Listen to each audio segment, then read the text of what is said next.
காங்கிரஸ் தலைமையிலான இந்தியா கூட்டணியில் அதிருப்தி அதிகரித்திருப்பதாக கூறப்படுகிறது. அது குறித்தான ஒரு அண்மை செய்தி. இந்தியா கூட்டணியில் அதிருப்தி அதிகரித்து வருவதாக கூறப்படுகிறது. ஜம்மு காஷ்மீர் முதலமைச்சர் உமர் அப்துல்லாவை தொடர்ந்து இந்திய கம்யூனிஸ்ட் கட்சியும் அதிருப்தியை தெரிவித்திருக்கிறார்கள். இது குறித்த விரிவான விவரங்களோடு இணைகிறார் எம்முடைய செய்தியாளர் மதி அழகன். மதி, என்ன நடக்கிறது? கூடுதல் விவரங்களை வழங்கலாம். காங்கிரஸ் தலைமையிலான இந்தியா கூட்டணி வெண்டிலேட்டர் உடன் சிகிச்சையில் இருப்பதாக ஜம்மு காஷ்மீரினுடைய முதலமைச்சர் உமர் அப்துல்லா ஒரு கருத்தை தெரிவித்திருந்தார். இந்த கருத்து தொடர்பாக இந்திய கம்யூனிஸ்ட் கட்சியினுடைய தேசிய செயலாளர் டி ராஜாவிடம் கேள்வி கேட்கப்பட்டது.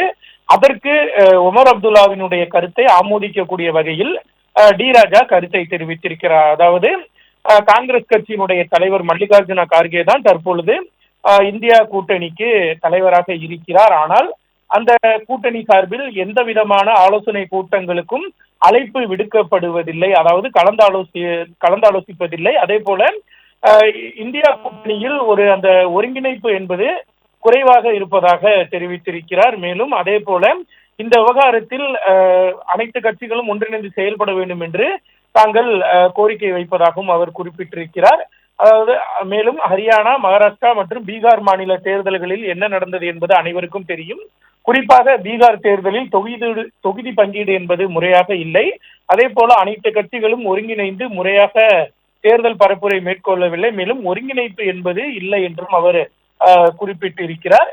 இந்த கருத்துக்களை தான் உமர் அப்துல்லா தெரிவித்திருப்பதாகவும் இதனை இந்தியா கூட்டணி கட்சியினர் மிகவும் தீவிரமாக எடுத்துக்கொள்ள வேண்டும் என்றும் குறிப்பிட்டிருக்கிறார். மேலும் உமர் அப்துல்லாவை பொறுத்த வரைக்கும் இந்திய கூட்டணியினுடைய ஒரு முக்கியமான கட்சியாக இருக்கிறது.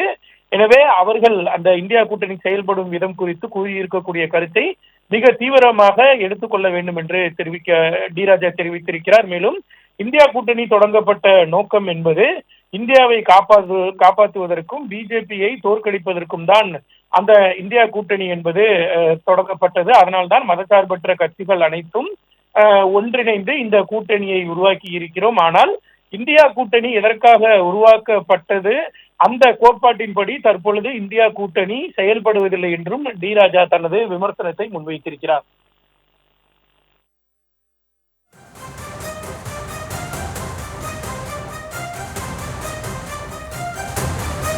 விவரங்களுக்கு நன்றி மதி.